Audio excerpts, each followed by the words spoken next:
Ekonomi Indonesia saat ini belum bisa dikatakan berdikari, sebab kita masih bergantung dengan pihak asing yang terus-menerus memberikan modal, sehingga menyebabkan utang Indonesia semakin banyak.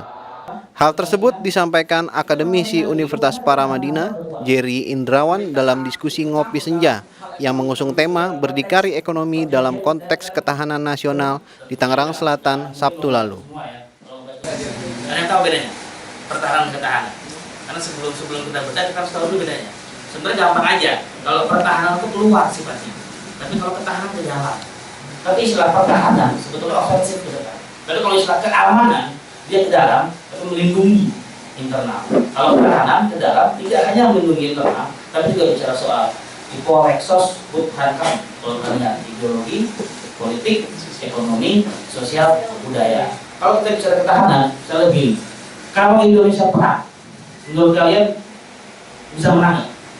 Indonesia kalau perang cuma bertahan 3 hari, paling cuma bertahan 3 hari. Kenapa? Karena resources ekonominya nggak kuat. Kalau teman-teman ingat dulu sempat ada dari Mas Said ya, ingin mengutip berapa persen gitu dari BBM untuk dana ketahanan. Tujuannya apa? Untuk alutsista, untuk pertahanan kita. Tujuan apa? Untuk kalau kita perang, kita punya cadangan. Faktor yang menyebabkan Indonesia masih jauh dari berdikari adalah ketidakmampuan melawan arus globalisasi. Bangsa Indonesia masih menjadi bangsa yang konsumtif.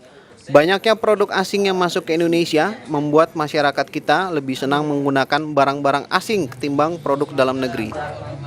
Itu yang membuat apa ya? Kalau kembali ke tema ini, berdikari ekonomi, tidakkah kita pada ketahanan nasional? Ya tentu saja tidak. Karena 3 faktor yang saya bilang di awal tadi. Dan faktor utama adalah ketidakmampuan kita untuk siap menghadapi perang. Perang itu sekali lagi ya, perang itu bukan lagi ancaman fisik. Tapi perang itu yang saya bilang Samsung, jeans dan segala macam itu perang-perangnya. Semakin banyak kita gunakan produk dalam negeri, semakin kayak tadi juga sama siklusnya. Itu yang Cina lakukan. Cina mengembangkan proses dalam lebihnya. Setelah dia kuat, ketahanan nasional kuat, dia keluar. Dia buka pasar baru. Kita enggak, kita datang dong ke Indonesia. Ini ada pasar nih. Kita udah punya prinsip.